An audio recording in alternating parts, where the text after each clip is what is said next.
Welcome back to another episode of Smoothie and the Bib.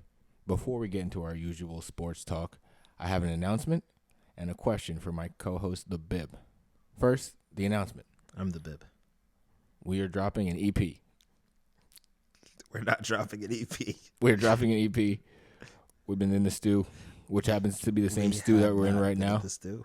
We don't lie to them. We have been. Okay. Briefly, before this dropped, we were recording in the lab, writing, ghost writing for each other. Very witty bars. That's not real hip hop. It is real hip hop. No, it's not. It's all about how you perform it. Don't you ever get a line from somebody else. That means you're not a real rapper. It's all about how you perform it, if you ask me. But the question I had for you before we get into this is, how good is Jalen? well, we're going to get to that question as well. But the real question is, rank your top 3 fast food establishments, and why is it not Checkers? Number one for me is always McDonald's. Without a shadow of a doubt, big McDonald's guy. What's your go-to order? Chicken nuggets. Yeah, Spicy I or said regular? Ew, never spicy. What sauce? Barbecue. Sweet and Second sauce? sour. Sweet and Ketchup. Ketchup is actually the number one. I'm a huge proponent of ketchup. Big time lover of ketchup. What's the bev? Sprite. Nice, me too. All right, But, what's number 2 after McDonald's? Probably one of my most blasphemous takes. Domino's. I love Domino's wings. Is that considered Really fast do. food, you think? Absolutely. I can have it ordered within my home within 12 minutes. That sounds like fast food to me. It's not slow food, that's for certain. What's number? Thank you. What's his name? From God, what? the white man. Jerry Seinfeld. I was going to say Jerry Springer there for 12 seconds, but Not necessarily the same person. Or role. they're pretty close. But, yeah. Number 3. I don't know. They're all pretty mid after that. Those are my 2 biggest loves. Have you had Raising Cane's? No. You should. Do I look like I'm from Maryland?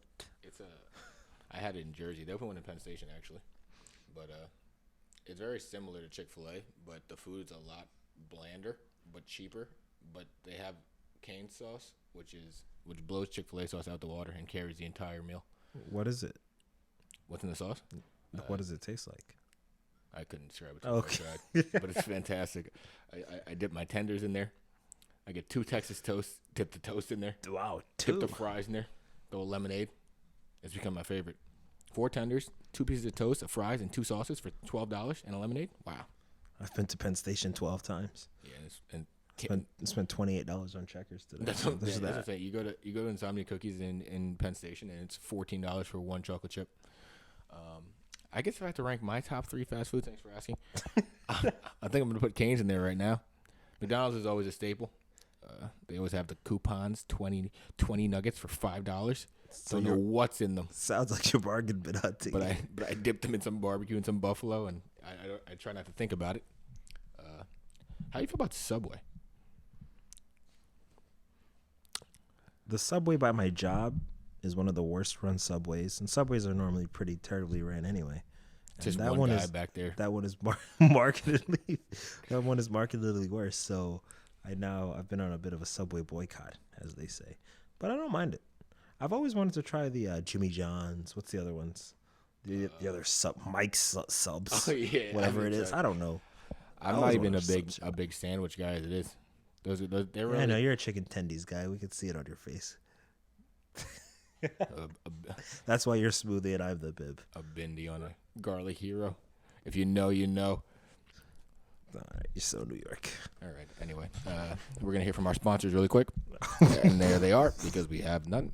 I'm using the joke again. Sorry, guys, but we're gonna get into our usual topics. Our only topic. Yeah. Well, not only topic. We'll discuss other stuff too. The Los Angeles. No, I'm kidding. We will. No, he's not kidding. We will. But we have to address the elephant in the room. Orange and blue skies.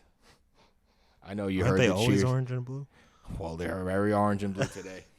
After the New York Knicks, your New York Knicks, Go New York, go New York, go. advance to the second round. We are the New York Knicks. Of the playoffs. We are the New York Knicks. Winning a playoff series in back-to-back years for the first time since I was merely a thought in my parents' head. Wow. I hope. And and it feels good. For the last 2 weeks since this series started, I've been on edge. I've been angry. I've been scared. We know. After Game 5, we're going to get to Game 5. I've had this weird feeling like there's just been tears forming in the back of my eyes for 2 days. So I guess that's a good place to start. Last time we talked to you all, I think it was 2-1. I was telling you guys about how much I hated Joel Embiid. The hate kind of wore off. It didn't. As the series went on. Listen, I thought it was just you reacting the way that you reacted, but it is every Knicks fan that I speak to. It's really interesting. I'm sorry to cut you off, but there's the constant FUs to not Joel Embiid. I understand. Every Knicks fan I see, F Nick Nurse, F Tyrese Maxey, no. F Kyle Lowry, yeah, F Kelly Oubre, F that sixth guy on the bench, F everybody in the city of Philadelphia. I'm like, where is the vitriol from? Some of those are true. I think Nick Nurse is annoying. Campaign is annoying. Joel Embiid's a dirty player. Kyle Lowry's good at winning, and he does it against the Knicks, and I hate it. Tyrese Maxey is a great guy, great kid. Can't hate on him at all. Love his game. Ascended to new heights in these playoffs. Tier 1 point guard. And overall, similar to someone else I know. We can. No shit. And he's elevating above A tier. He might be S tier point guard. We'll get to that in a little bit. And I also have, honestly, some praise for the Sixers. You'd be surprised, but I have some praise for the Sixers that you're gonna want to hear. But when we last talked, it was Game 3. Knicks were up 2-1, coming off an Embiid 50 burger. And then we had Game 4, the Brunson game. 47 points, 10 assists to bring the New York Knicks home 3-1 for a closeout Game 5, and we all know what happened in that Game 5. But, Brian, what are your thoughts on the last 3 games of the series since we last talked? I've started picking up on the Knicks basketball and being consistent watcher of the Knicks towards the end of that season. Towards the end of the season. Watching. He was hate watching. I was not hate watching. I love seeing people around me happy. I have no problem with the Knicks winning. I want them to lose just to make fun of you. But overall, when they win, it's a good thing. You know? That being said, they have been in exciting games since I tuned in. That this team is allergic to boring games. It's just what they do. They play. It is a very fun style of basketball to watch. I don't know. I'm sorry. It's going to come across as hate, but I don't know how they win these games, but they do. So it's really interesting. Obviously, Game 5, Tyrese Maxey, that could have been a series-defining moment, and they show their resilience again, or it isn't. They can somehow stem the tide and win the series. And I think moving forward that Indiana's a decent matchup for them. So it's interesting. It's interesting, but it's definitely interesting how much FUs come out of Knicks fans' mouth in celebratory moods. I don't know if it's just because I'm around Knicks fans that I see it more, but do other fan bases really celebrate this way? I wonder. I really am like genuinely wondering if I lived in Milwaukee, would I get the same sentiments from Bucks fans when they win? Because Knicks fans are serious about their FUs. It's interesting. I will say, I don't necessarily partake in such activities. Yes, you do. But I'm not against them. We just had an hour and 20-minute podcast of you partaking in such activities, but go on. No. I was just presenting the audience, all 8 of you guys, the facts of Joel Embiid being a dirty player. I do think that they can get more original with their chants, but that's neither here nor there. To the basketball of it, I feel like I don't know how they win these games either, but it's crazy that they always find a way, and it's always a different script. Like, the Brunson's in the middle of it, which we're going to get to probably now. But, I mean, the last 4 games, averaging like 42 points a game is crazy, and like nothing that I ever expected he could do, and like to the point where he drops 42 and it just feels normal, and I don't really know how to compartmentalize that because it defies. As you guys know, I'm a big Brunson guy, and he keeps defying my expectations, and the Knicks ceiling keeps raising, and I don't really understand it, but I'm enjoying the ride. Is it weird that I think he has defined the ceiling, yet I don't think their ceiling has ever risen? Is that weird that I can have both those thoughts in my head? Elaborate on that. Just because you said you don't know how you win these games, and to me, it's obviously the Knicks are a good offensive rebounding team, but that's what I came away with, and that's why I think there's some valid pause to say if Embiid could rebound better, maybe that doesn't change if he wasn't hurt, could he rebound better? Maybe that doesn't change the series, but oftentimes that is the thing I notice throughout the series is how many times it's 2, 3, 4, 5 possessions on one possession to score. So it's like I don't know if that's sustainable, especially in the playoffs, but it's been happening for 3 months. So at that point, I just sound like a hater, but it's really weird. It is sustainable. This is what they did last year. They had a third-ranked offense last year during the regular season, and it continued in the playoffs just because, like, from what I understand, like, the way Tibbs' philosophy is and, like, with the advanced analytics and the shot mapping that they have, they kind of understand what shots are the most efficient but also create the easiest offensive rebound opportunities. So they kind of look to get a certain shot profile. And I think that we'll get to it in a little bit. Like, it's going to be an interesting dynamic with a Pacers team who likes to get out and run versus a Knicks team that likes to crash the glass, and one cancels out the other, so it's going to be interesting. But, yeah, going back to the series, I mean, I think what we really saw was, like, a Knicks team that is prepared, like, hasn't, like, with Tibbs locked in his office drinking 18 Diet Cokes and just watching film on repeat. Like, he kind of had an answer for, like, not necessarily right away in-game stuff, but from game to game, made great adjustments, and is doing, like, one of the best coaching jobs we've seen Tibbs do. Couldn't get him to foul, though. Maxey will always have game 5. You can't take that from and you can't take this series away from me or Jalen Brunson. And the Knicks the New York. Go New York, go New York, go. When in a similar position, like, so I guess a good place to get into is kind of game 5 is like, were you watching game 5, and what were your thoughts on how that whole sequence down the stretch unfolded? And I can get into a little bit of my mental breakdown then soon after. I mean, it's really just great, just outstanding shot making. That's sometimes great players do great things. Obviously, you want to have the whole foul argument, but there's certain things where I throw my hands up and say that's a ludicrous shot that he pulls up from. That shot was crazy. From the 4-point play before it as well. That's just Mitch being a little bit wet behind the ears, even though he's not. I mean, you could say the same thing about Game 6, where Maxey flashes to Josh Hart instead of closing him out and forcing him to swing for the big shot. He made the right decision. You don't help off DiVincenzo there. To make him make the extra pass, yeah, I would. Because then somebody can rotate. Yeah, but then it's a swing to Anunoby in the corner. Let him do all those things. I'm not giving him the wide open shot. A swing from those distances was not hard. It's not hard, but I still want him to do it. No, yeah, I feel like you want Josh Hart shooting a 3. Yeah, I don't know. Whatever. It's the minutia, and either way, you just pick your poison at that point. Cause was that an offensive rebounded possession as well? Or am I making that up? That was after a dubious goaltending call and a free throw by you mean a very clear goaltending? Was it clear? I think so. Honestly, like, I'm not even trying to like be like a homer or anything.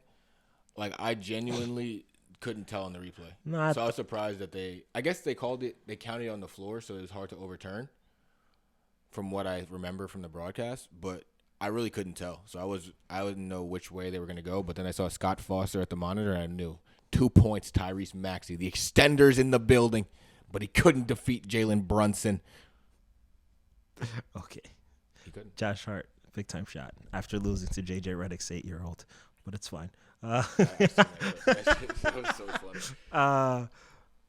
What were we talking about? Game 5? Yeah, I don't know. Sometimes great players just do great things, and that's where eventually we'll get into the tier 1 conversation of where does Maxey fall into your level of grading point guards in your system, because he's obviously not a superstar player, but just to give love to Philly, where it's Tyrese Maxey had outstanding games in the season, game-saving, series-changing plays, and he's what?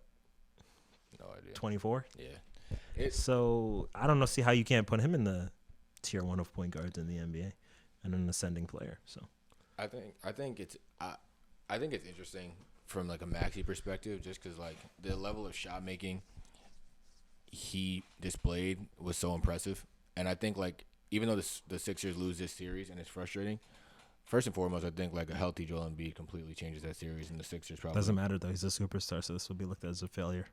I don't know if it's a failure. It's a failure. But I think they have a lot of the right pieces in place. They got a great coach in Nick Nurse, who even though he's annoying, like he can coach a basketball game. He made a lot of really good coaching decisions throughout these series, and but he healed. Like that was genius. The chess move of that, because the Knicks in Game 5 were sending help from one defender, one pass away on Embiid, which was obviously getting them in a lot of trouble because Maxey was the guy who was one pass away. So in Game 6, the Knicks started helping from the weak side corner and from the weak side. So what did Nick Nurse do? They put in Buddy Hield on the weak side and just had him stand there, and he caught himself 5 3-pointers in the first half and completely changed the dynamic of this game. But back to Maxey, I think it's an interesting conversation because obviously him showing out in the playoffs is a huge development for Philly in their future. There was obviously discussion after Harden asked out whether Embiid would want to stay long term, and even as you saw in like Game 5, Embiid had one of his worst games ever, maybe in a playoff series with 9 turnovers and stuff like that, and Maxey gives him 46, and he's the first time he had somebody he can like truly rely on in a big moment. 2 ridiculous shots as well, even despite giving them 46. Then you make those 2 plays at the end of the game. Crazy. So it bodes well for the future. I think like if we're gonna have the conversation of comparing like where Brunson ranks to where Maxey ranks, I think the Maxey Embiid pick and roll combination like ranks up there with one of the best like 2-man actions in the league. Mm-hmm. We always have these conversations about not just talent but how players fit together, how their games mesh, how if they're interchangeable, like which is why like a Jokic Murray combination is so much more potent than a Tatum Brown combination, just because like the actions you can run and the way you can incorporate your offense. Like the big reason why I never believed in Randall, and despite what the stats say, Randall and Jalen. But go on, the Embiid. We can get to Randall a little bit too.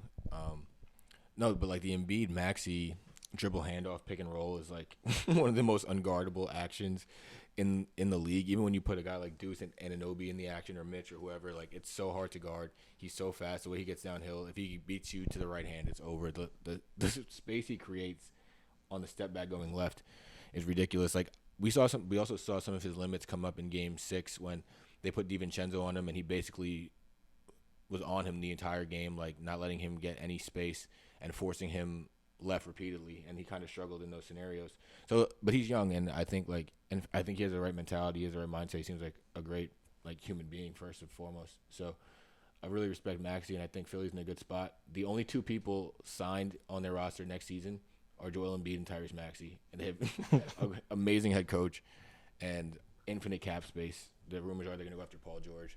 So this might be the first of many Knicks Philly playoff matchups over the next couple of years, and I think it's great for the league, to especially 2 big sports cities, even though they have to apparently hate each other with every fiber of their being, and their owners have to spend to buy all those tickets to watch those first responders come in and watch the Knicks wipe the floor with their Philadelphia 76ers. I don't think that's such a flex that you're they were you scared can't of Knicks get. fans. I think it's more of a flex that it costs $300 to look at Madison Square Garden. It does cost from the outside. Tickets for Game 1 on StubHub are already north of $500. Yeah, so I don't know if that's to sit much as as a Willis flex. Reed's jersey on the roof. So that's definitely something, and I wonder how many Knicks fans will be taking horse buggy rides to Indiana to They will. to watch the closeouts in Game 4. We'll get to that in a little bit. But leaving this series, I asked you. No, before we leave, how does that fit into your ranking of Jalen? If I've described him as the best player, the best point guards in that tier 2 in the NBA. He's above that. What? Whatever the top tier point guards in the NBA is, he's in that. Michael, okay. What? So all right, name me the point guards better than Jalen Brunson in the league. And you can count Luka. Yeah, it's gonna be the superstar players, Luka, Steph, whatever else you want to SGA. put in them. SGA is the. I think he's kind of getting a free pass just because it's his first year in a real big playoff moment. But hypothetically, he's supposed to be there. Yeah, he's kind of in between, if that makes sense. You could be in between tiers. So the tier 1 guys are only Luka and Steph. Pretty much. I'm drawing a blanks on the other great point guard right now, but yeah, pretty much. And that's based on past performance. Yeah, pretty much, and the level that they've played at. But you can't also base it on. The issue is also you can't base it strictly on. And I know he played well last season and in the Mavericks series as well, but you can't just base it on how well he's played now for this period of time. Because if he played the way he played now, he'd be the greatest player to ever play, and I don't think that's his level either. But he's averaging 42 points a game. So I don't think he's that good. I think he's great, but I don't think he's. But if we evaluate, this is a peak and a hot ride that I don't think is gonna last forever. But if we evaluate players based on postseason success, and that's the true litmus superstar test, players. Yeah, that's a true litmus test. Yeah. Why does that not factor? And why is it when he does it, it's gonna be a situation where, he's gonna cool off. It's not sustainable. What's unsustainable about it? No, well, to me, I said a true superstar is valued only by their postseason success, not by how well they do and by that I mean if they win and how far they go. So to me, whether Jalen Brunson wins or loses is actually irrelevant at this point. If they lose in the next round, everybody will congratulate the Knicks for how far they went. No, they won't. Yes, they will. If they lose to Indiana, no, they won't. Yes, they will. No, they won't. They will. They shouldn't lose to Indiana. Even if they lost to Philly, people have said, "What a great!" Yeah, but how great has Jalen Brunson Philly's played? Not Indiana. Philly's a way harder matchup than Indiana is. Do you really think the national media, yes, is going to chastise Jalen Brunson no matter what happens? I think if they lose to the Indiana Pacers, it's a disappointment based on the fact that they. I think it's a disappointment to you. I think everyone will applaud him and talk about how far he carried this team. I don't think so because people are already talking about Knicks Boston. They're not even talking about Knicks Indiana. National media today were talking about Knicks Boston already. Yeah, they're dreaming of that and thinking of that, but expecting it.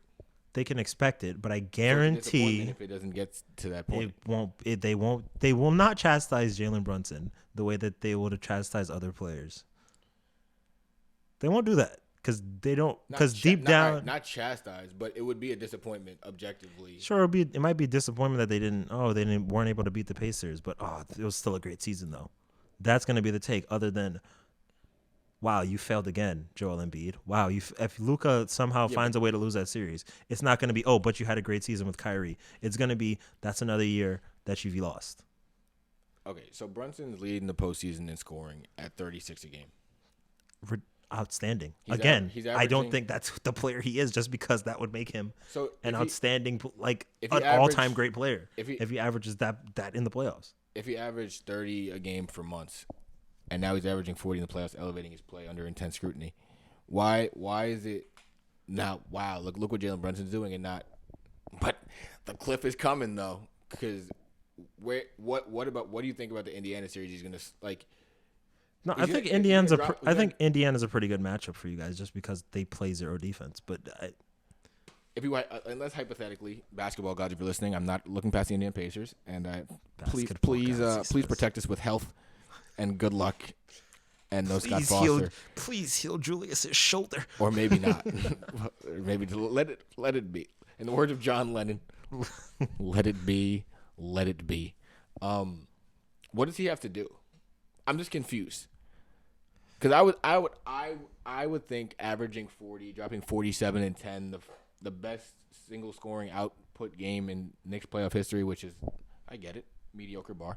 But I mean, what other players do we see, even the players who are in that superstar level, putting up averaging these kind of numbers? Like, this is what Luka has done in his playoff career. Like, there's not even another name to compare in my mind at this moment in time. Like, I'm not saying he's that kind of player, but I think that's what you are saying, but you're too scared to have the take. no, I'm just saying this is not like, I don't know where to put him, and like I'm just enjoying everything, this entire run in the campaign and what he's done individually and all of that. But like, what we're seeing is also not something that we see all the time. So I'm trying to like compartmentalize that, because like you could say that, oh, he's in the same tier as Jamal Murray and Tyrese Halliburton and De'Aaron Fox, but he's Tyrese Maxey's at the bottom of that tier. That's fine. Yeah. And but I'm saying he's averaging 36 against. I think like he played the Bucks, or like if it was the Pacers and whatever he averages, like it was against a good defense and Nick Nurse and a big physical team that was supposed to slow him down with size.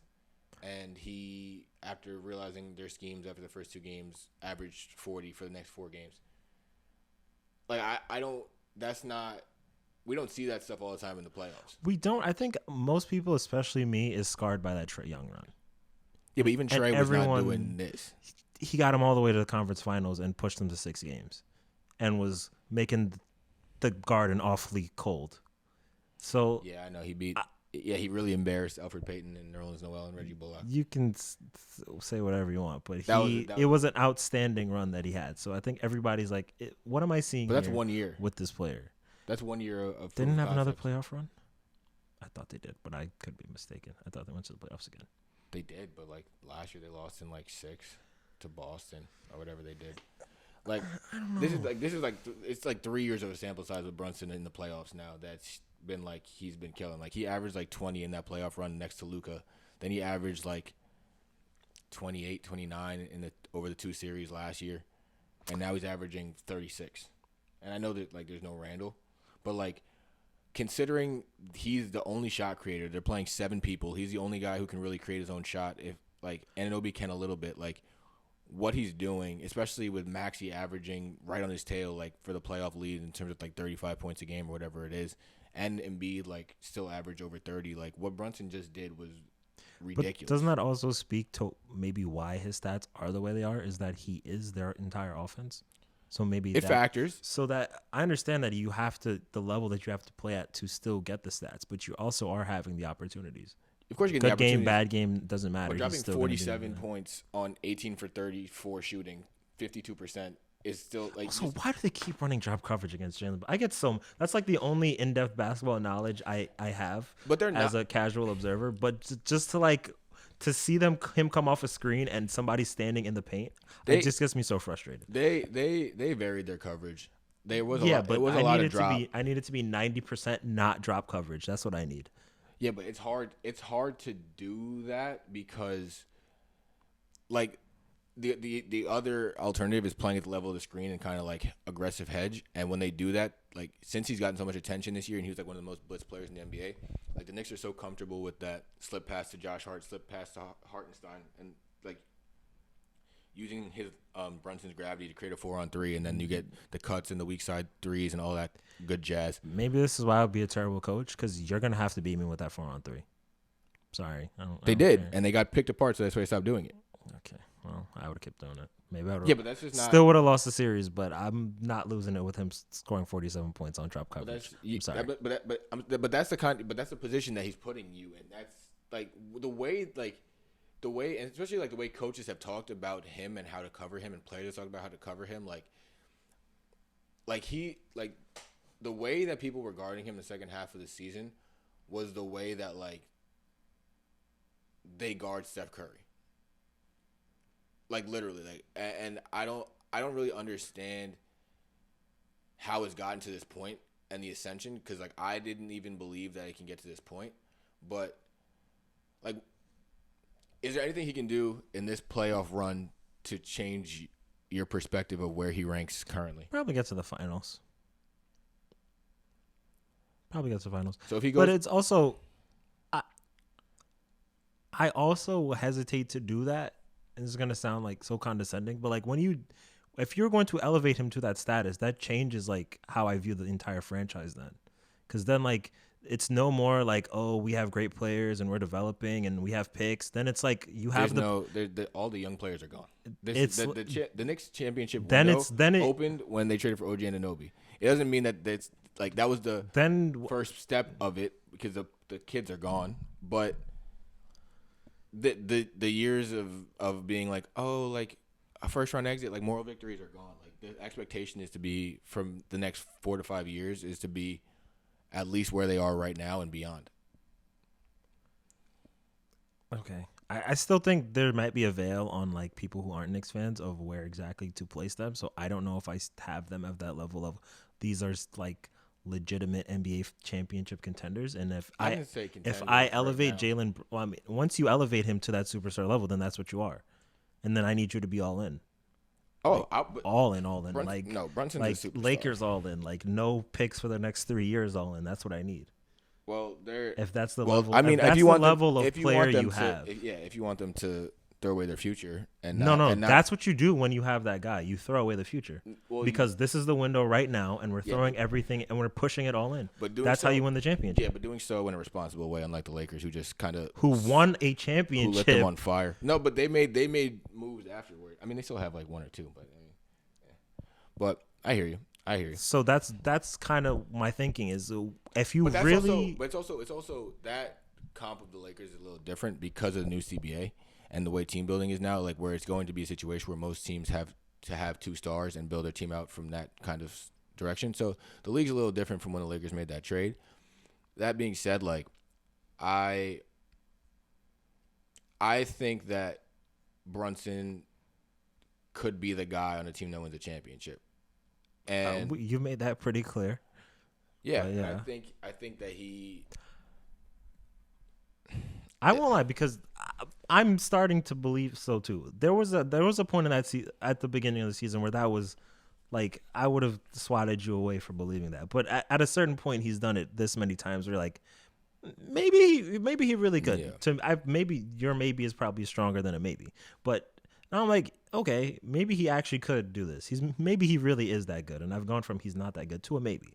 But it's still a maybe for me. I get it. I mean, watching him every night, like, it reminds me, like I said this even last year towards the end of the year, it's like I haven't seen anything like this on the Knicks since Melo.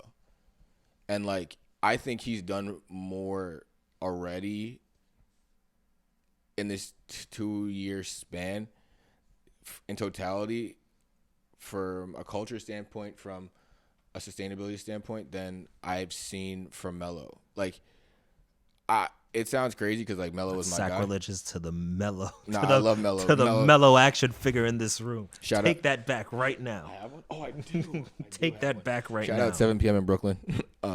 Quality pod. Shout out Melo. But yeah, what Brunson's done has been unbelievable, and just to enjoy the ride, and like it's been really cool to see the city get behind the Knicks. Game 6 was crazy, roller coaster of emotions after Game 5. From 20 points. I wanted to call you at that 20 points just to see your reaction, like not to actually flame you, just to like see how you were reacting when the lead was gone. When I was gone? From the 20 points. I was unhinged. People were texting me. I was deleting the messages immediately. I was in a group chat. People were like talking about the Knicks. I left the chat. I couldn't be there. I was in a bad spot, especially coming off of like when they got down 10 in the third quarter. I was already thinking about what's gonna happen, what they're gonna be saying when we lose Game 7. Like I was in a bad spot. Like I'm a complete pessimist in real life and as a fan, and it's completely unhealthy. But they found a way. Like just big shots from Dante, big huge game from Dante, OG booming it on some intercontinental posterization.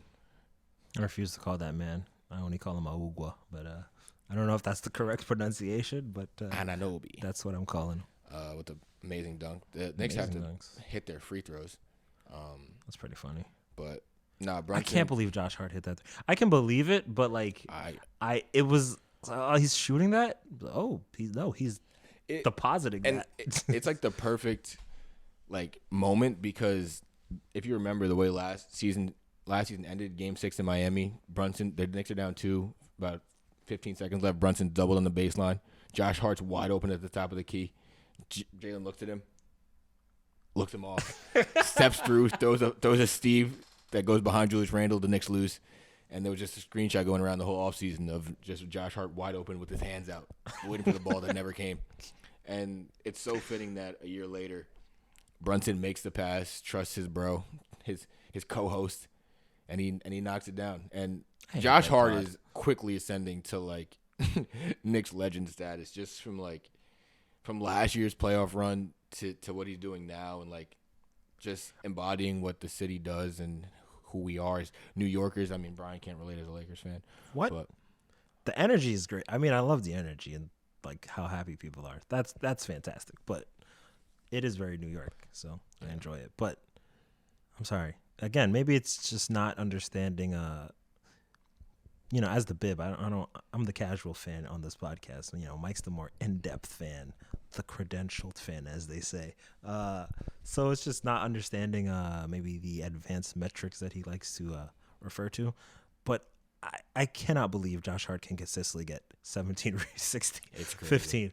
Like, somebody has to box him out, please. I think that's. I know it's not that easy, but something. My thing is I think about that too, but it's it has rebounding is just like a skill, I guess, because there's no way even in game. I think it's early in the series it has to do with some matchup stuff because they were putting Kyle Lowry on Josh, and when he would box him out, he would run right through his box outs. And so I mean I don't know. He just has an innate sense for tracking down the basketball, and it's really impressive. How are the Pacers going to guard that is what I was thinking about. Because I thought it was going to be the winner of I think we also got this wrong, too, on the first episode where we were trying to, figure it out. Bracket it. Yeah. But I also thought it was on the Magic and the Knicks. Was that's going to be an interesting series to have, two defense. It'll be what I imagine what I would imagine 90s basketball is. But, but it's the Pacers, and it is very much like a clash of styles. And do you think the Pacers... If you were looking at it from the Pacers' point of view, do you just continue to run and gun and try to outgun them? They don't have a choice. That's the only way they can win basketball games.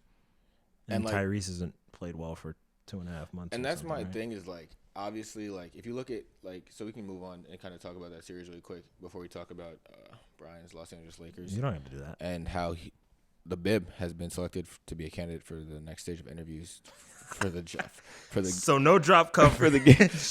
No, but they're attacking the rim at will. No drop. We're gonna run a box and one. Do you know what a box and one is? No, I got cut from the team 7th grade. I actually got this from an awful coaching YouTube video, so we're just gonna run whatever he says. Go. I mean, that's an interesting series. So the betting odds have the Knicks as heavy favorites minus 290, which is crazy. I think it's interesting because Indiana went to 6 against Milwaukee, seeing no Giannis at all, and having Dame hobbled to start the series, and then missing games in between there. There was a Bobby Portis ejection somewhere along the lines. So it's really hard to know what to expect from this team. Obviously they can score, but they were scoring against a bad defensive team without Giannis, which is a really bad defensive team, and an injured Dame. But they obviously do a lot of things well. They play really hard. They shoot the three really well. They have Siakam. They have players like Nesmith and Obi Toppin, who run the floor and just play hard and play fast. Can they rebound? But that's my thing. It's how as a Knick, you just see Obi Toppin do a closeout and then just sprint down the floor. But if the Knicks are crashing the glass, how do those things contrast? Do they have to give in a little bit on that end? The Knicks have the slowest pace in the NBA. The Pacers have the fastest pace in the NBA. The Knicks have one of the best defenses in the NBA. And the Pacers have one of the worst defenses in the NBA. I think it's going to be interesting because, the Pacers are also a young team. How do they respond? They kind of have that vibe where, OKC has where they're, too naive to the moment where, the pressure doesn't really seem to bother them just because, they're kind of playing. And we still got, 12 more of these things. Yeah. They're just kind of. We're going to be together forever. These are our teammates. We're always going to be the Pacers. But everybody's straight. You're not going Nobody has a job. anywhere. So it's going to be, interesting from that perspective. I don't think they have any way to stop Jalen. We don't gotta stop them. We just gotta score more than them. And I don't know if they it's gonna be really interesting. I think people see it as the Knicks are the favorites. I think the Knicks are the favorites. Like I said, probably conservatively Knicks in 6. I've seen people already talking Knicks in a sweep, which I'll never be bold enough to predict a sweep, even though I'm confident in my basketball team. I would say probably Knicks in 5 is kind of where my heart is at this exact moment in time, without getting into any analysis yet. But it's gonna be really interesting. Like you said, a clash of styles. Pacers in 6. I just did that to get him angry. Didn't work. He did get a nice stare to the side of the head though. I think it would be really interesting if I was the Pacers. Yeah, I'm gonna be. So, if I was Rick Carlisle, with my experience being cut from every team I've ever tried out from. Speaking of that, I had a rec game. I was on the sorry. I was killing them with post. I was screaming. We've got to move the ball. We're not passing the ball enough, guys. From the bench, as my role is, assistant coach / bench player. We got to move the ball, guys. I got in, shoots a triple contested hook from the foul line as my first shot. This guy Brian gets the ball. I'm trying to get back to the huddle. I'm really trying to get to my post hook, but they're in a heavy drop. God damn you, drop coverage. And just I have no answers for this drop. Man. But if you were Rick Carlisle, you were saying. Yeah, I would be very much in the. I know you say you theoretically can't just do your whole defense to stopping Jalen, but I very much would be I'm stopping Jalen, and then let's hope that we can outscore the rest of them. So I think that might be their strategy in terms of. There's no way to stop. There's no way to stop Brunson without conceding extremely high probability efficient shots. In the shots that the Knicks want to take. If either way, they're getting exactly what they want on offense, which has kind of been the magic of Brunson, especially considering the personnel that the Pacers would throw at him. They're gonna throw Nemhard or Neesmith, and that doesn't move me in any way. Dante coming back for that game was massive as well, because he didn't have a great series, and to come back and just do that, they and needed him. The free throws at the line, the hitting 2 clutch ones, that was crazy. But yeah, I don't know. Anytime I see Pacers basketball, they are sprinting, and the score is 132 to 116 either way, and I'm okay. So I don't know. It's gonna be interesting to see how the physicality factors into the pace as well. We just saw Tibbs and them play 40 minutes a night and grind out games and physical games. I wonder where the Knicks' physicality takes effect, whether that impacts the Pacers' pace throughout a 7-game series. Does that impact the Knicks at a certain point to be playing that? It's possible. They've played an extreme amount of basketball for the past 3 months. It's possible. I think the Knicks prepare and train for these moments, which is why they saw their best results late in games, besides that 30-second brain fart at the end of Game 5. But they're at the top of their game even late in those games because they are prepared and they've trained and they've worked for these moments. If you had to make a prediction before we move on regarding this series, what is your actual honest assessment of Pacers Knicks tipping off Monday at Madison Square Garden? I told you I've devoted all my basketball hours to watching the Knicks, so now I have to believe they're gonna win. I don't know how great the Pacers are. The last time I saw the Pacers when the Lakers won oh my God! Was when the Lakers won the in-season tournament. Exactly. Thank you very much. And they put Tyrese Halliburton on a rocket ship to fame.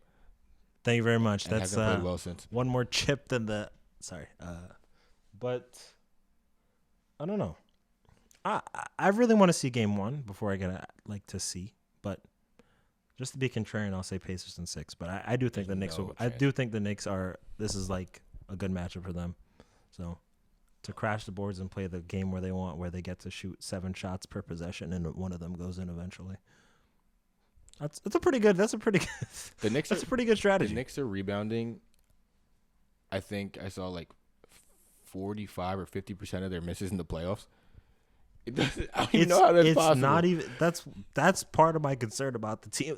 At a certain that's what point, they did last year too, and it worked in the playoffs too, until they got to Miami, and Miami knew how to the box out. Knew how to, but super box out. Yeah, but I don't think Indiana has. Yeah, I don't think Indiana's that type of team. So I don't know. I really don't know. But then you start going down the pathway of if they do beat Indiana, then they're in the conference. And that's so exciting. Finals. And then I feel like that's fun because I think they'll be in a spot where they'll be battle tested. Look at you already looking past the Pacers. I got them, basketball gods. No, smite that team. No, smite that team. No, please do not. Pacers in 6, baby. I'm a big Indiana fan. Okay, you'll never be in this crib. Pacers again. Fever. That's what we do. I'll have you banned from this is a fever city. Anyway. Nah, it is a fever city. Speaking of fevers, I was amply sick during that Lakers series. Oh, my God. And will Darvin Ham being out of a job help anything? Not at all. I don't know. Not when J.J. Redick's on the hunt for a new job. All right. Guy gets one podcast with LeBron now. He's a head coach. Anyway, I don't know. I do love J.J. Redick, though, so maybe he will be the head coach. But that's a tough first job to go into. We touched on this a little bit last time. Do you think, at this point, you got to assume that the Lakers do everything in their power to make LeBron stay, whether that means hiring the coach that he likes, drafting his son, whatever, acquiring players that he likes. But what do you think? What kind of Clutch Sports? What kind of coach do you think they need? And what I guess not. You don't have to give me names, but what kind of players and personnel are they missing? Did you think I would? Do you think I could name one up and coming basketball coach right now? Do you think I could do that? Okay, but not necessarily a person, but what do you think that this team needs from maybe a character or personality perspective? I don't know. I think very much the NBA comes down to having the players who are able to make things happen. So I don't know how much the type of coach is going to affect things with the roster the way it is. It's a lot of money on not a lot of on players who I don't know how well they're gonna do in the playoffs. So it is, and they also just can't beat the Nuggets. And then when you look at the West being just murderer's row, it's very hard to predict how this goes. So, or to see the pathway to them just becoming great, unless we can get LeBron a couple steroids. But I mean, I don't know what else to do besides that. So, do you want D'Lo back? Not really. Just because he's so inconsistent. And at the very least, if you have but all the consistent players will be taken. So I mean, Reeves is pretty consistent. No, he's not as consistent for my liking. Yeah. I would say. But I mean, also the theme of the Lakers season was inconsistency with the injuries. To shoot Darwin some credit, the injuries, the people not playing well when they are given a consistent stretch. So, I mean, I don't know. So what kind of from a personnel perspective, not even like I said, not necessarily names. What do you think they need? Do you think they need another star as LeBron kind of gracefully slows down? Do you think they just need upgraded role players that bring consistency? I know that the defense, they were searching for. The problem was that they were trying to find a combination of defense and shooting, and they were never every team, and they were not able to juggle it where they would get defense but no offense. Also, not for nothing, they haven't picked well for the last while, which is I don't know whose take I'm stealing, but I'm stealing someone's take. But they haven't. The draft picks that they haven't contributed to anything. So that's also been an issue with the very limited amount of moves that they have. The picks that you aren't playing any type of role. But I do think I think they need size, which I think is always underrated. But to get a big player who can defend somebody or defend anything, because Jackson Hayes for the whole season wasn't gonna. I don't know what putting Jackson Hayes out there with Nikola Jokic was gonna do. Is there a world next year where the Lakers make enough upgrades or the right coaching decisions or whatever to lift them back into being one of the best teams in the Western Conference and actually considered a contender? I mean, unless Austin Reeves takes like significant steps, I don't know. Unless that's pretty much the only miracle is that Austin Reeves becomes a much better player than he currently is, which is not really fair to expect. I don't know. Obviously you want more shooting. Obviously you want the defense to be able to. They have to find some way to account for LeBron's defense at this point, whether that's taking off the offensive load so that he can play defense, but that's probably not what he wants to do at 47 years old, or finding defense that can help him on that end. Because, like, even though Austin Reeves can get hot from on offense, he's not really running the show like that, and then he's not doing anything on defense. So as great as Anthony Davis has been, and he played pretty well this season, he did. And even with him playing well, the West is just so loaded that, like, if you have Anthony Davis and you're playing the Thunder and he has to go guard Chet, and now your paint defense is a gaping hole in the middle, or he has to go guard Jokic because you don't have anybody else who can guard Jokic, or he has to stand in the corner because he's guarding Cat. Like, there's just so many different matchups and capabilities that the West has, and when you don't have the ability to have a player just to have like peak LeBron, or not peak, but like LeBron from a few years ago, where he can change the game in so many ways to account for that, it's gonna be hard. But I don't have like a somber and mood and like get all riled up about it, because it's like that's what comes with it. That's how I always view it. It's just go all in. You got to bounce back. You got to fire a couple coaches. You ride this wave, and then you try to figure out something then. I don't know. Where are you on Trae Young, DeJounte Murray spectrum? I mean, DeJounte sounds interesting. Might be a little cheaper. Yeah.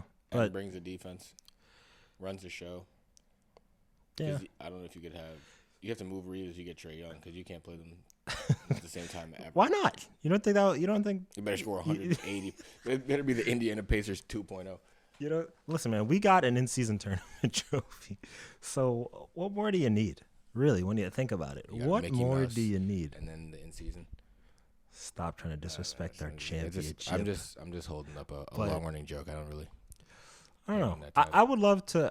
In general, I always support like the newer coaches, just to bring new ideas to the game, to bring new things. So I'm not, as much as I hate on as I poo-pooed the JJ Redick idea, I don't hate it as much. I just don't think they would respect him because they're still his peers.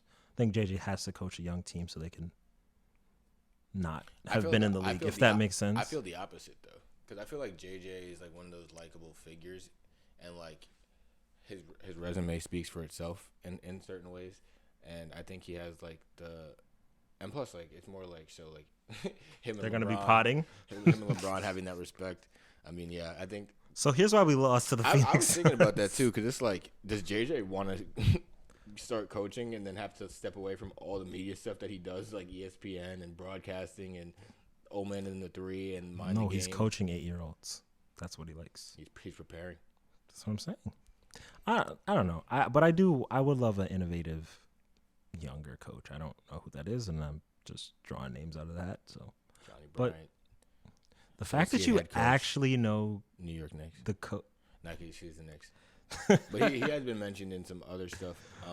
I don't really know either, but yeah, I would always go young to just at this point, if everybody on the team is going to be old, let's at least have a young coach. Is LeBron going to respect a young coach? Who's LeBron going to respect his coach anyway? These are all valid questions. I don't have a rebuttal for that one. He's not going to respect any of them, but it's fine. That's why I think JJ could be a good option, because he has the basketball intelligence and Rolodex, and also already has the respect of LeBron.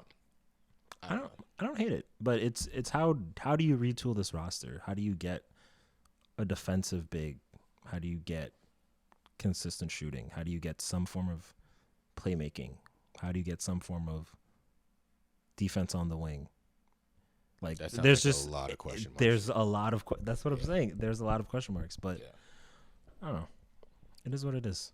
It kind of sounds like the Giants O-line to me. Just a lot, just Evan Mueller, small forward, just a yelling lot, at hot just a dog lot vendors. of question marks. I mean, going back to how we started with the Philly and New York hatred, seeing Saquon get booed was just by your dusty Nick. No, I'm kidding. But to see deserved. I'm on Saquon's side. It's not Saquon's fault. I won't lie. I've never been. I don't know why it is. Maybe it's just because of how much NBA I watch, where player power is so pivotal. Right. Alliteration. Maybe I was a journalism major. Anyway, so, They don't teach you that at journalism school. But yeah, just to have like that many question marks on your career, to be franchise tagged, to be coming off an ACL, to provide all the moments of positivity for the past 5 years in the franchise, and then they offer you 3 nickels because you're a running back, and any bum on the street, any homeless person, any unhoused person could play running back in the National Football League. Any man with 2 legs. No, you don't need that. A leg and any person can play running back as long as you have a strong O-line, which the Giants don't have, and they didn't draft the guard or any interior lineman. They have they didn't sign Saquon, so they could sign the most mid guard in the NFL. They have a question mark at right tackle. They have an injury prone but outstanding player in Andrew Thomas at left tackle, and then their left guard is Boo Boo, trash, and and Buns, and you could pick one of those 3 players to then play left guard. I wonder what's the running back Pierre Jr. is gonna do behind that line. So and I guess the difference there is that like they didn't even go all in. They're just bad. They're actually just bad. They're just bad. They are just bad. So booing Saquon is funny to me. I wish he didn't look at it, but I'm a big person. Like, the athletes they have 8, if they're lucky, years to do this. Yeah, the NFL is crazy. This is it, and this is it. So like, yeah, they should fight for every dollar that they can get, and I'm not gonna chastise them and hate them for doing that. Like, that doesn't make sense to me. And my take is for the Giants. I don't want to hear a single complaint about the Giants' run game from everybody who told me that Saquon Barkley needs to leave because the Giants are going to invest in O-line, which they didn't invest in anyway. But, maybe I'll be wrong and they'll run the ball down. The O-line coach will change everything, and they'll run every play will be behind Andrew Thomas to the left side. Left. That's their only play. Yeah. And that's what they're going to do. They can't even do that because they don't have a left guard. But I don't know. That just drove me the wrong way, thinking about it. Like, you're booing the man for trying to make money, like trying to have a job after you franchised him. There was not even a contract that he could have signed if he wanted to. So there's that. We do have some thoughts on our teams football wise heading into rookie mini camp right now. But just to tie a bow on the NBA discussions, as we mentioned, Knicks Pacers Monday night at the Garden. In the rest of the series in the Eastern Conference, Miami has lost in 5 games to the Boston Celtics, which we all expected, including a massive blowout in Game 5.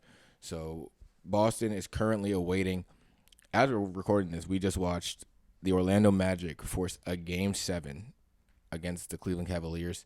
Adam Silver has to be livid that he has to put that game on national TV. Standalone? Yet again.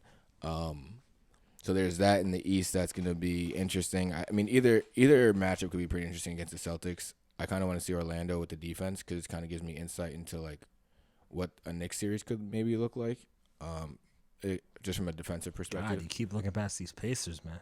I'm not looking past anybody. Basketball gods, do not listen to my esteemed co-host. Also in the Eastern Conference, there's no esteem. I'm sorry. I was so taken aback by you saying esteem. Is it the whole also series? In the Eastern Conference? The series? Indiana. Yeah, that's it. Oh, the Indiana and the Bucks.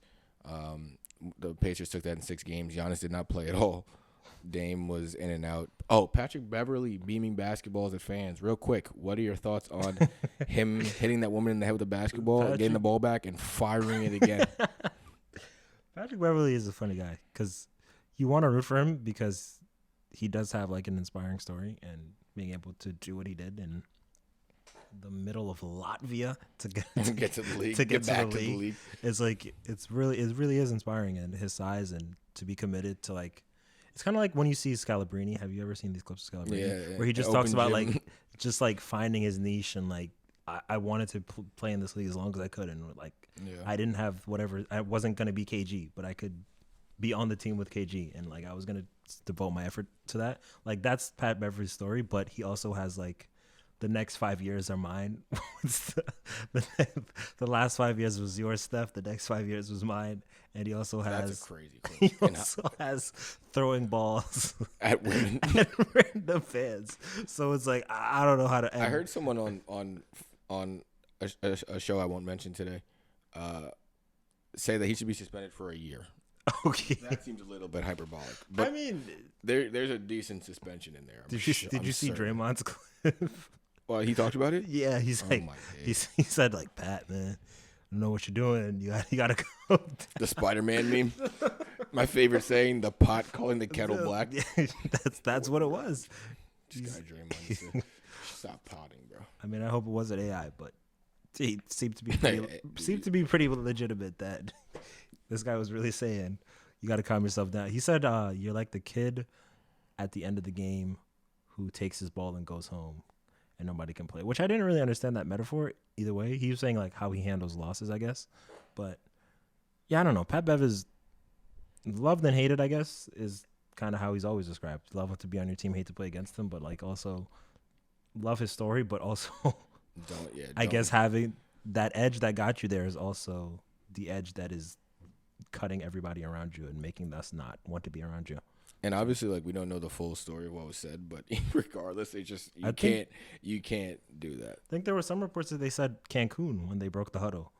I think that was it. Oh yeah, you can't. That's you can't. That's unacceptable behavior from Patrick Beverly. I heard somebody reported that, but that's pretty funny. That's also hilarious though. If you break a huddle and someone screams 1, 2, 3 Cancun, that's great memes, man. I've been on Twitter heckling on my burner, heckling Sixers fans with a lot of Cancun references. I can't believe you admitted heckling Drew Hanlon too. He's crying about, oh, Brunson gets calls, Maxey doesn't.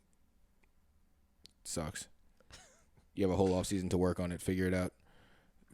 Maybe get him a left hand instead of tweeting. Okay. Same tier player. He has a left hand, and it's one of the best you've ever seen. Can I reveal my ignorance? Like, does he have a hand injury? Who? Jalen. Oh, I think I don't know. Because I've seen him for so long. With the tape, yeah, I don't know. Because I feel like he sometimes, like, flexes it and, like, does stuff. So it could be just, like, a lingering thing. Because, like, everyone has some kind of nagging injury at this point in the season. But, no, I think at one point he did. I don't even know. But. Well, that made me feel better that the casual also didn't know. The credentialed and the casual. Nah, nothing ever reported, but the Knicks are also, like, mad weird with injuries where, like, they just won't tell you what's going on. You have to, like, literally, like, guess and, like, do a million investigations to figure out what's wrong with people. And then wrapping that up, Western Conference. Sorry for your Lakers. R.I.P. Denver moving on to face the Minnesota Timberwolves, which is a really anticipated series.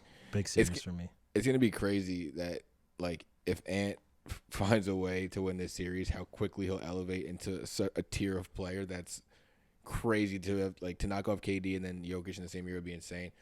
Obviously, the Gobert-Jokic matchup is going to be huge. Is Michael Porter Jr. going to cool off from 3? Are his brothers going to stop committing crimes? Is Jamal Murray's calf okay? So many questions. Nah, they only play like that against the Lakers, so it's fine. Cat, Aaron Gordon. It's gonna be a fun series. They have bodies to throw at him. At Jokic, right? Yeah. I mean, he's going to kill Cat, but that's fine. It's only temporary until Rudy gets back in the game. Who do they have to guard Ant, though? KCP. Like, yeah, that's actually a good question. We got Jaden McDaniels. Yeah, Jaden McDaniels could really be like, you can throw him at Murray, I guess, theoretically, and put Ant on MPJ and put Conley on KCP. That probably works out. Or they'll probably do it the other way around, where they put Jaden on MPJ and they give Ant the Murray assignment, which will be box office as well. the other series in the Western Conference. Oh, we're watching it right now on TV, actually. Clippers, Mavs. As we record this, they're in a game 6. I can't see the score. I also just, if we do end up potting again, I also just want to, full disclosure right now, I can only watch half of these West Coast games because of capitalism. Because capitalism controls the world. So any take I have will be from the first half of these games. I just want you to know because I'm watching the highlights for the second half. But it'll be. It's already decided. Yeah, whoever wins this series, gets Cavs OKC. and Mavs, gets OKC. No, not Cavs and Mavs. Dallas Clippers. Dallas Cavs and Mavs is crazy, but yeah, we're just. That's the finals. We're watching That's the finals. That's the finals. I'm from the future. This happens when you watch pods and pod. Watch pods and pod is crazy. Watch games and pod. Yeah, we're cooked. Anywho, just like the Lakers and the Giants, like the Lakers indeed, not the and the Sixers. The Indiana Pacers. Or Indiana City. OKC, Dallas would be really fun. Shea going back against the Clippers, which they traded him there for Paul George, would be also fun. Jalen Williams in those matchups. I kind of want to see Dallas keep going. Like I really want to see how far Luka and Kyrie could take it. Yeah. I think either way, whatever series we get in the conference finals is going to be really exciting, just from like a narrative perspective. For the conference finals or this round too? No, the conference finals. Like I think no matter what the matchups are, like it's going to be a really good series. Like I think we kind of anticipate what the East could be, and like I don't think that it would match whatever the East Conference Finals is. Could match the peaks and the battles that the Western Conference Finals would be, unless my Knicks find a way to truly surprise me and the entire world. I mean, it's the most obvious take that everyone is given, but the NBA does such a good job. Like some people complain about how much they foster the stars, but like it also allows them to create stars, and you get to see them potentially blossom with all these guys who are 26 or 27 or 28, or in the case of Anthony Edwards, 22 or whatever he is. Yeah, and to potentially like if these Clippers aren't able to get through, then like. That's literally like the entire old guard gone, and it's just and that team. It's essentially all the young bulls now, just taking over and fighting to see who gets to get their first championship, or if Jokic gets to continue his dominance. So the league is just there's no like NBA basketball is just so great, like it really is. It's also extremely possible we're watching Paul George's last game as a Clipper in real time right now. Yeah, so that's all that stuff is possible. But yeah, we're gonna be here throughout the NBA playoffs potentially, unless the Knicks lose in embarrassing fashion. You'll never hear from me again. But yeah, now it's been a good playoff so far. Even better because the Knicks found a way to not make me infinitely sad for the rest of the summer. Yet, I also feel like you're trapped. By the way, what do you mean? Because if the Knicks lose, you've hyped up the Knicks team so much that. If they lose in general, they're then gonna lose. Okay. I would think. Then I get this. Way more likely like you've given the takes you have given is about the greatness of Jalen Brunson, but also how good the Knicks team, coaching staff, and the importance of having good and solid role players is. Yeah. So at a certain point, no matter which way, so like even if they lose because the role players let them aren't able to continue to play at that high a level, or Jalen gets to not play at that high of a level, I still have an argument to make and yell at you. So I thank you for doing that. Not a strong one. I mean, yeah, but that's all. But that's all subjective. I just wanted you to know that you pointed that out. I like to operate in the facts of the matter, in the context. So I can't give you an answer on ceilings until I see why they lost, and we can pick apart their flaws and their strengths and etc. I know. When that time comes, you just given me arguments. They just don't lose. They just win the NBA championship. And like Willis Reed out there with one thigh. And I'm chasing the bus down 34th Avenue. But thank you for tuning in. This has been really quickly, second episode. Really quickly, before we send these guys away. Who's guys? There's nobody listening. Hey, prove them wrong. Drop a comment down below. Like, subscribe. Malachi Corley, New York Jets. Very excited. Olu, very excited. Draft 2 young running backs. And my favorite pick, I actually watched, as you guys know, when we were recording episode, well, I don't even know what number episode it is. 2. Our last episode, the one before this one, We were watching day 2 of the NFL draft for some reason. But I was also watching day 3. I watched through the 6th round. Don't ask me why, but I really did. Committed. And when the Jets drafted Florida State quarterback Jordan Travis in the 5th round, I was ecstatic. I thought that guy couldn't hit the broadside of a barn. No, he was. I thought he had big accuracy issues, or am I mistaken? I mean, I'm sure there's definitely work to be done on his game, but I think the thing with him is it was good value at that round because I think he broke his leg in the last regular season game, which is why Florida State didn't make the playoffs despite going undefeated. Yeah, and he was the core of that team. So he got hurt and broke his leg, and he won't be ready to play until training camp probably. But I mean, I think it was good because the Jets, after trading away Zach Wilson, my GOAT still. I always believe in you, kid. If you're listening, seeing ghost out there. If you're listening, no. Yes, I know that was Sam Darnold. Relax. Who I'm rooting desperately for in Minnesota. Once a Jet, always a Jet. If you play quarterback for the Jets, I'm rooting for you forever. Shout out Geno Smith. Shout out Ryan Fitzpatrick. All right. Vinny Testaverde, Long Island's very own. Okay. We gotta win the Super Bowl. But Jordan Travis is it's exciting to have a young quarterback who's not a first-round pick, but also gets to just learn behind not only Aaron Rodgers but Tyrod Taylor, which is two great pros and 2 good quarterbacks. So I think that was a great pickup there. They got 2 running backs in the draft, which is gonna be interesting to see how they utilize those guys. Tyrod always smells nice. Big thing I learned from the Giants season. Sorry, that was discussed. Consistently. Really? Consistently stated as being the best smelling Giant, Tyrod Taylor. Anyway, just so you know. That's a keep an eye out for Jets social media. Heard it here first. Don't know why they're talking about those things. It really tells you where the Giants season was at this year, that they're talking about the fragrance of Tyrod Taylor. Shout out to everybody on the Giants social media team that was able to make greatness out of the season. Exactly. Made the season watchable. Shout out that intern making $14 an hour maybe. But yeah, no, the Jet, that kind of put a bow on the Jets off season, and it's going to be back to where we were this year, but significant improvements on the offense, upgrades on the offensive line. So I just wanted to touch on those draft picks really quick. Steve Smith, who loves to break down these receivers, spoke really highly of Malachi Corley, compared him to Deebo Samuel in the way that he all I've heard about him is when he's a big yak guy. When he makes a catch, he's just running over DBs, and they're so excited about that. Is this not the one though where he can't run routes?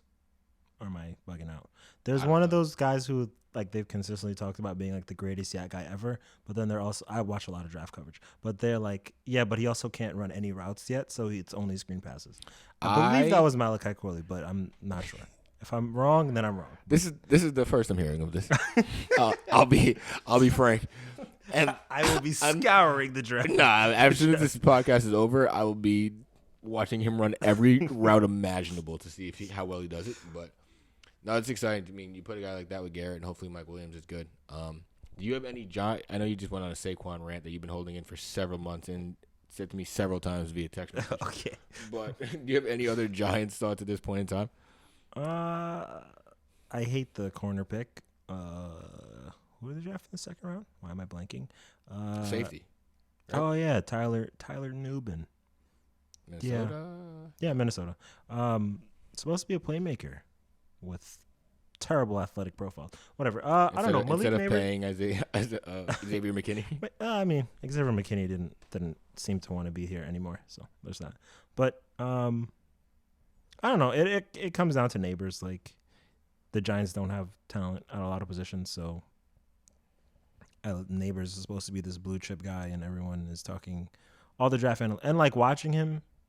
He is super explosive, and it is been a long time since the Giants have had a player to do that.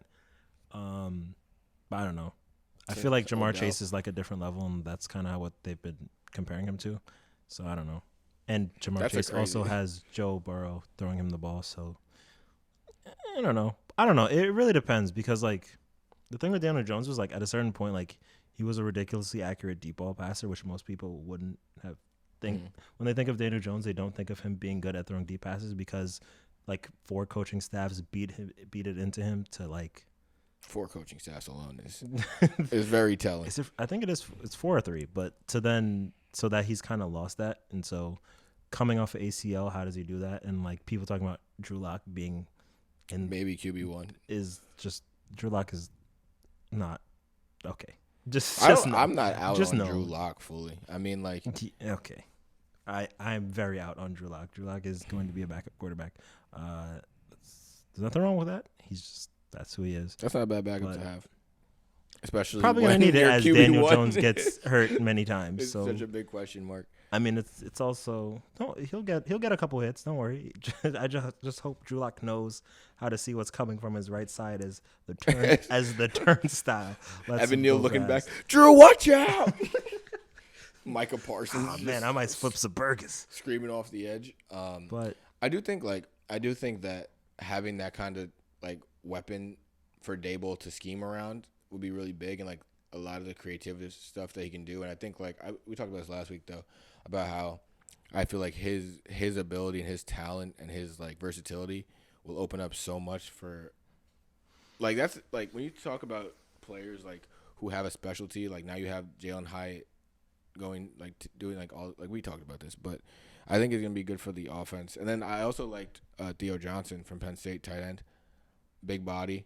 Mm-hmm. Obviously with Waller holding them hostage right now, they have no idea what's going on. But I mean, will I retire? Will I not retire? Yeah, he has not literally. I'm not gonna retire. I am gonna retire.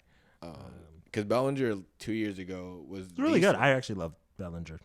But so I think so it gives you it's a good investment by the Giants either way. And for like the physical profile it seems pretty good.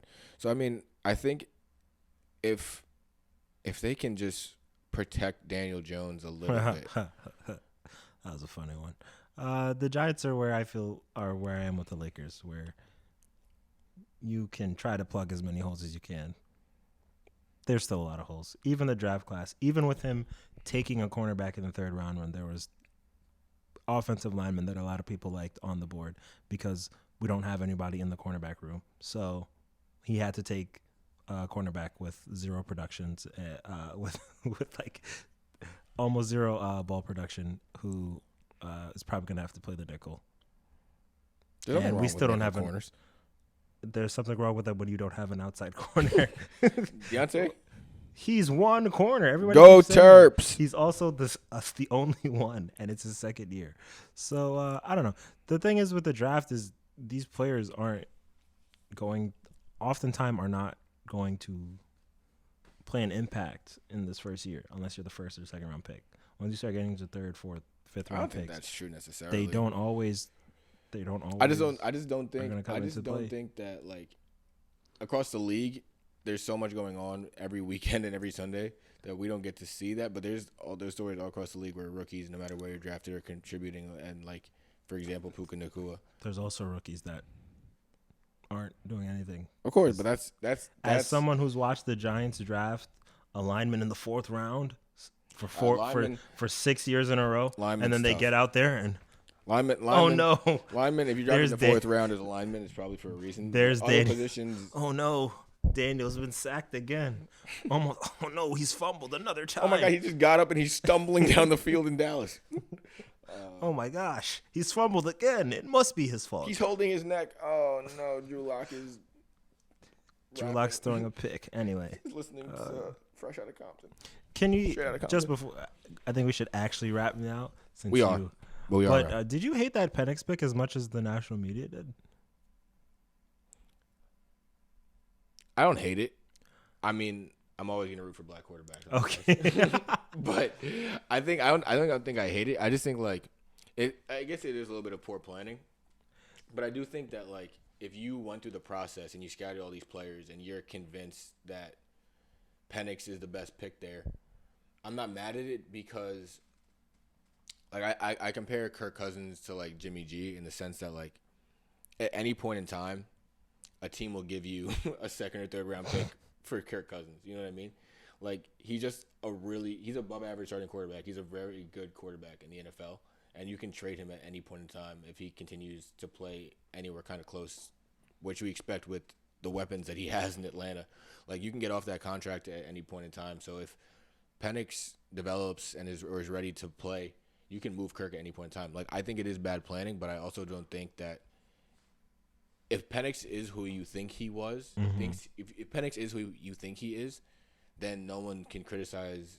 It's a hot take at the moment, but long term, who can criticize if he's a guy? If he's not a guy, then yeah. I mean, it's so strange that like everyone talks about like, oh, back in the day, rookie quarterbacks they didn't have to play right away. Like they were able to get time to develop, and then you see them do it with Aaron Rodgers, and it's looking like it with Jordan Love. You mean? With Jordan Love, like they did it. Well, they did it with Rodgers before him, and then they did it again with Love, and it looks like it's working again. So then to like not see the logic in it, I think it is poorly planned just because they didn't structure Kirk's contract in a way where they could get that out after the second year. I think that's what the reporting I've seen is, but I also don't think it's like, okay, we have Kurt, and then we go deeper in our review of the quarterbacks. And it's like, wait, no, this guy might actually be it, so let's pick him. So I don't think it's that bad. It's just really weird how there was just like this outcry from the national media after they also had like, the same people have said like, guys don't always have to play the first year, and now this guy doesn't have to play the first year. So like, I don't know. It's a little strange to me, but it's also like I didn't hate it. Kirk coming off an Achilles at like 35 or 36 or whatever it is. So it's also like a good insurance policy, like where you don't have to look at like Desmond Ridder anymore and hope that he gives you anything. But yeah, thank you guys so much for listening. If you did listen, like, comment, subscribe. They did it. We're having fun doing this, whether anyone's listening or not. Brian doesn't seem to be having fun, but I'm having a blast. We're gonna be here with you through the It's NBA not fun playoffs. unless the Knicks lose. he's only waiting to get that one viral rant off of making fun of the Knicks, and hopefully the Knicks don't give him an opportunity to do so. Thank you guys so much for listening. We'll catch you guys next week? Next episode? Definitely. The bib. Adios.